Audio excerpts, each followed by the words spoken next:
broadly speaking, what are your opinions of Richard Dawkins? I think he is a very engaging public speaker and interviewer. He's very urbane and comes across as extremely sophisticated.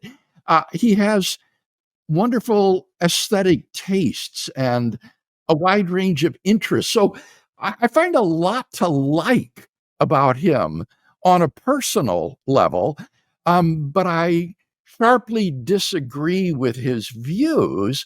I think that he is very naive philosophically and theologically, which is fairly typical for someone engaged in the physical sciences. Every one of us who tries to do cross-disciplinary work finds himself disadvantaged in that area or field with which he is less familiar. And I think that Dawkins hasn't made a serious effort to try to understand philosophy or theology. Now, you'll probably know that the reason I'm asking you this is because I recently had Richard Dawkins on my own show, and he had some choice words for you. I didn't bring you up. He brought you up and decided to, I'll play a clip for our listeners in case they missed it. I mean, the sort of professional debaters on behalf of religion, people like William Craig, I've no time for him. I mean, he's got this sort of loud, rather pompous voice, and he says that's a premise 1, deduction 2, and things like that, and the audience, I suppose, is supposed to be impressed. I've had William Lane Craig twice on my podcast, and I always had a good experience with him. Having said that, I didn't debate him. I don't know what that would be like. It's something you're not interested in doing, debating William Lane Craig? Or having a conversation perhaps with William Lane Craig? I have done. I've vowed not to. I feel such contempt for him because of his, I don't know whether you've seen what he says about the Israelites slaughtering the Midianites, and instead of saying what any decent theologian would say, well, it never happened, and this is just an Old Testament story. He says, well, the Midianites had it coming because they were so sinful. And then if you worry about the Midianite children who had their brains beaten out of them, that's okay because they went straight to heaven. And that finished him off as far as I was concerned. Now, for me, I actually wrote a piece in the Guardian saying, well, I will never have anything to do with him. I suppose before getting into his specific criticisms and giving you an opportunity, I suppose this is something of a right of reply. I mean, I think this is the first time I've had someone on my show 3 times. You'll be my first person that I've had on thrice. And I suppose part of the reason for that is because I want to offer you a right of reply. Say, Alex, is that I think you are a brilliant interviewer, and your ability in cross-examination is incisive. I think that you eviscerated Dawkins' position in that interview, but you did it so sweetly and so gently that I don't think he had any idea of what actually went on. So I appreciate as well your sticking up for me. That means a lot, and so thank you. Well, I appreciate that, and of course, we come from different sides of the discussion here, but in the interviews that I've had with you, I've let's say, not experienced the same kind of personal issues that Dawkins seems to have in at least his interactions with you, if not in person, through listening to your work in the past. So I was glad to at least just note that those weren't my experiences with you.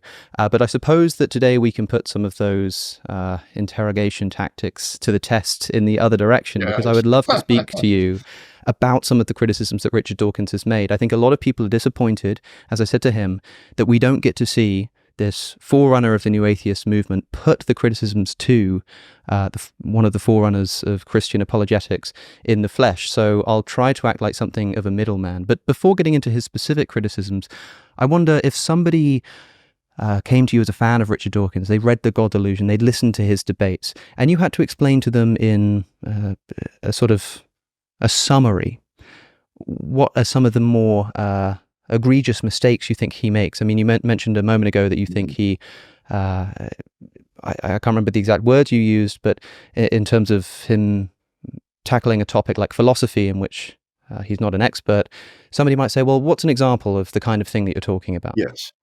Well, let me point to two things that stuck out to me as a philosopher. First, I thought it was commendable that Professor Dawkins treated the arguments for the existence of God in his book. All too often, the new atheists simply ignored these, and Dawkins, to his credit, interacts with several of the principal theistic arguments. Having said that, however, I thought that his handling of them was just terribly superficial. He didn't show that he's aware of the best work on these arguments. In particular, his handling of the ontological argument was cringeworthy. It was embarrassing when he said that he raised this objection at a conference of theologians that he attended, and they had to appeal to modal logic in order to answer his objection. And I thought, well, the ontological argument just is an argument framed in the terms of modal logic. So that was unfortunate, I think. And then the other thing that I would mention is that what he calls the central argument of the God delusion, his argument that concludes, therefore, God almost certainly does not exist, is a tissue of fallacies. Even if you granted every one of his points, which are themselves moot, the conclusion doesn't follow from those propositions. So that it was just a horrible argument. The central argument of the book is vacuous. It's a hole.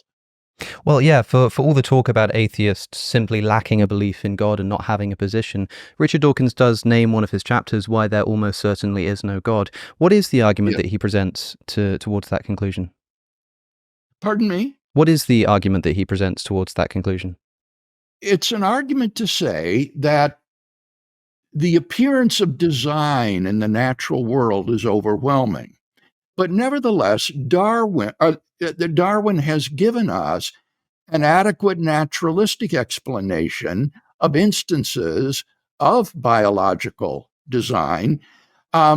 We don't yet have, he says, a similar explanation in physics for the fine-tuning of the universe for life, but Darwin's success in biology ought to give us confidence that such an explanation will be forthcoming in physics.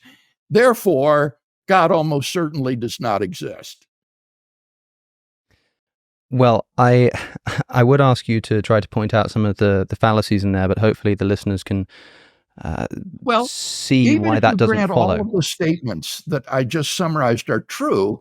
All that follows at best would be you shouldn't use a design argument to prove God's existence. It says absolutely nothing about whether God exists or not. Person might have quite different grounds for believing in God than the appearance of design. So at the very best, it's simply an argument that one ought not to use, the teleological argument or the argument for design. But then in addition to that, several of the propositions that I mentioned are very questionable. For example, that Darwin has given an adequate explanation for the appearance of design in the biological realm is controverted. The claim that should give us confidence that in a totally different field of science, in physics and cosmology, that an explanation is right around the corner for the remarkable fine-tuning of the universe. I don't know of any physicist who thinks that proposition is true. So that's just the faith of a naturalist, Alex, is all that is expressed by that proposition.